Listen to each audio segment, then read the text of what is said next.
I can totally understand people being anxious about who we're gonna run as the next president. Though I keep saying we'd have better luck if we'd focus more on promoting conservatism rather than promoting politicians. Unfortunately, conservatism is like Cinderella, surrounded by wicked stepsisters that want to keep her out of sight. Rhinos and moderates, for some reason, believe they're the ones who deserve to be taken to the ball. They try to cover up their bumpy faces with a liberal amount of makeup so they can appear acceptable.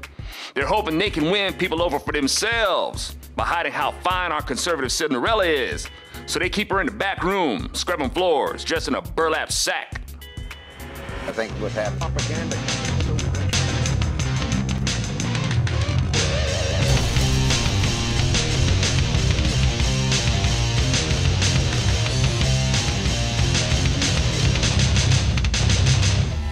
So as I mentioned before, get ready for Hillary being president in 2016 because the GOP isn't really doing what it takes to stop it. Many Republicans are also going along with the idea that we need to elect the first Latino president. Rubio comes to mind for them. And of course, Ted Cruz, who is getting well-deserved high marks. But I got concerns. As awesome as Ted Cruz is, I don't really want to run him against Hillary. He'll just be seen as the Republicans running another white guy. If the liberals can make George Zimmerman out to be white, they can make Ted Cruz out to be white too. Albino even. Not only will Ted Cruz be made out to be white, they'll make him out to be a woman-beating bully that the GOP sent to beat up on the poor, sweet female victim, Hillary Clinton.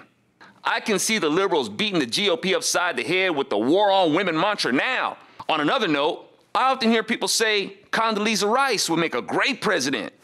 I'd agree, but she's not pro-life. If a person is not prepared to defend the first God-given right, how can I trust you with liberty, the pursuit of happiness and property? There's more important things than that, Zoe. Of course there is. To selfish people, yeah. And selfishness is a big and growing part of what's wrong with America. The Republican Party was founded on being radical. Republicans are the party that made being radical something noble. Today's Republicans are about as radical as butter. The conservative remnant of the radical Republicans today carry on the fight to acknowledge personhood and to defend the balance of liberty. But we're not called radical Republicans anymore. Now we're called right-wing extremists. We're extreme because we're pro-life. Yeah, it's not extremist to suck out a kid's brain because you don't want it. Now, Sarah Palin has been made a huge target because she represents those so-called extremist pro-lifers. She allowed her child to be born, even though he had Down syndrome. She's an extremist. She should have discriminated against him for having Down syndrome and aborted that inconvenience. Hey, that would be a hate crime now, wouldn't it? But liberals aren't extreme or hypocrites. Instead of the GOP calling liberals out on their loony worldview, they'd rather throw people like Sarah Palin under the bus. She's not politically savvy enough. Cool. I don't want a representative who's a seasoned master manipulator at political doublespeak and uses their savvy to keep their office. A legion of left-wingers descended on Sarah Palin, and many in the GOP just stood back and did nothing. Sarah Palin was supposed to take on the liberals while also being done dirty by the GOP by herself? Is that how we do each other? Is it really all Sarah's fault that she was destroyed by the media? That doesn't speak volumes to you? That she was somebody that they had to eliminate? They also did that with Herman Cain. Liberals are smart. They target our greatest weapons. But too many Republicans see our greatest weapons as our greatest weaknesses. Liberals know that our greatest weapons are, one, knowing that all men are created equal.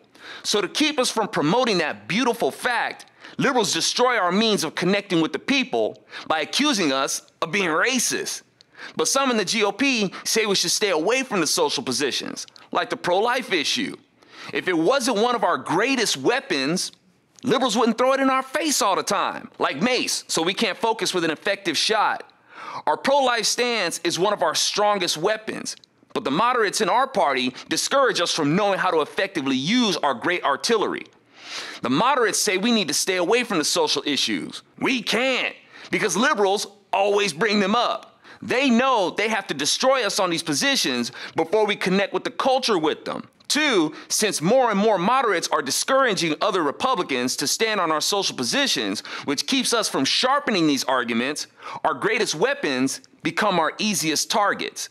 You would think that the moderates would just get a clue that they themselves are just a bunch of liberals, as they passively assist liberals who try to destroy us on our social positions. Being pro-life is one of our greatest strengths. You know what the big liberal weapon against our pro-life argument is? A coat hanger. A symbol of utter selfishness and self-righteousness. That's their big gun in defending what they now call a healthcare choice. Now, I don't know how deciding to put a coat hanger around a baby's neck is healthy for the kid, but of course, they don't really care about the kid's health. It's the woman's convenience. That's what counts. If they truly wanted equality for all, then that equality would extend to that kid, starting with the equal right to live instead of extending a coat hanger to the kid. Feminists are not concerned about the safety of women who would resort to coat hangers. They're using the coat hanger as a threat, as they hold it up to the kid's throat and say, keep abortion legal, or the kid gets it. The thing is, the kid's gonna get it anyway, whether it's with a coat hanger, ripped apart with a vacuum, have their spine cut, or get their brains sucked out. The baby's gonna get it anyway. And society's been made to help them do it. Feminists don't want you to care about what the coat hanger does to an unborn kid. They only want you to care about what the coat hanger does to the woman. Which is dumb, because if you really cared so much about your bodies as women, if you really cared, you would know that just having the baby is far safer for you than ripping a baby out of yourself with a coat hanger. If you're really concerned about the woman's safety and all, the psychological aftermath would be far less traumatic for you too than resorting to a coat hanger abortion. You'd have to live with that for the rest of your life. Unless you're one of those strong, callous, hear me roar women who could just throw that memory out along with the kid you murdered. And knock it off with the rhetoric, trying to be a drama queen waving around a coat hanger guillotine. In short, I'm not impressed or intimidated by rabid women with coat hangers, mommy dearest. Feminists don't care about the women's safety. What you care about is power. And to you, the ability to cancel life before it comes through you represents authority. It especially means authority over men, and you're prepared to use a coat hanger as a sacrificial tool to keep that authority over men. But it's hard to have authority over men when you're behaving like animals. And to those cases where the man himself acted like an animal and forced himself upon a female, steel-toed boot castration comes to mind. But to the female, she can either become the animal he tried to make her, and she can kill the child like an animal, or she can remain a woman and do what women do, like rise from being the animal that some pathetic animalistic male tried to force her to be and be a woman. A woman will care and nurture a kid, or at least allow the kid to have the right to a chance at a home with someone else, not murder. She won't pour out her wrath on a kid who isn't at fault for what someone else did. That's easy for you to say, Zoe. You're not a woman. You don't know what it's like. You can't relate. I don't have to relate to you as a woman. As I've said before, I'm a living being, and no living creature, male or female, wants to be killed. I can relate to that. The most simple organism shows a negative response when it's being cut off from what it needs to survive.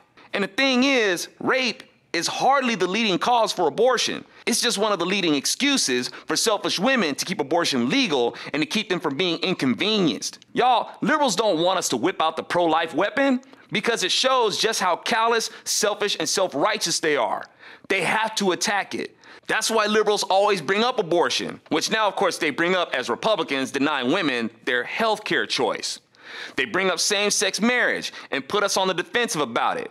They bring up immigration, not illegal immigration, because they want people to think that we just don't like them foreigners.